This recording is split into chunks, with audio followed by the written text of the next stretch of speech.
Hello guys, আসসালামু আলাইকুম। আশা করি সবাই ভালো আছেন। স্বাগত জানাচ্ছি আরও একটি নতুন ভিডিওতে।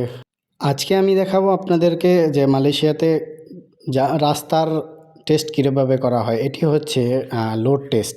এখানে এই এই রাস্তায় কতটুকু লোড নিতে পারবে সেই টেস্ট করা হচ্ছে।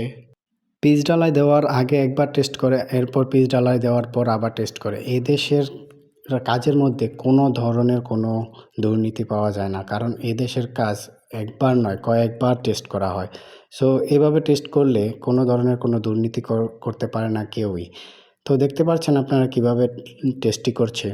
এটি একটি ট্রাক, এই ট্রাকটার মধ্যে পুরো লোড করা বালু সিমেন্ট যা আছে সব, এর ওজন নিয়েই এটার টেস্টটা করা হবে। আর এখানে যদি পাস করা হয় তাহলেই কেবলমাত্র এই রাস্তার যে পিচ আছে সেই পিচটি ঢালাই করতে পারবে। যদি না হয় তাহলে এইগুলোকে আবার তুলে আবার নতুন করে করতে হবে। এখানে কোনো ধরনের কোনো দুর্নীতি চলবে না। এটা বাংলাদেশের মতো না। আর দেখতে পাচ্ছেন আমাদের বসেরা যারা আছে, এমপিএসপির লোক, সবাই এসেছে। এমপিএসপির লোক হচ্ছে যেমন ঢাকা সিটি কর্পোরেশন আছে না, তেমন, কিন্তু আকাশ পাতাল তফাৎ। এভাবে প্রতিটা জ্বালানি গিয়ে রাস্তায় গিয়ে তারপর টেস্ট করা হবে।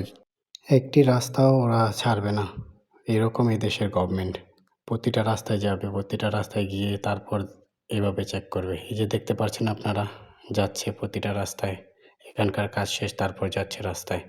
তো আমার ভিডিওটি আর লম্বা করব না। আপনাদের যদি ভালো লেগে থাকে তাহলে লাইক, কমেন্ট অ্যান্ড শেয়ার করবেন, বন্ধুদের দেখার সুযোগ করে দিবেন। তো ততক্ষণের জন্য বিদায় নিচ্ছি। দেখা হবে পরবর্তী কোনো ব্লগে, পরবর্তী কোনো ভিডিওতে। ততক্ষণের জন্য বাই বাই, টাটা।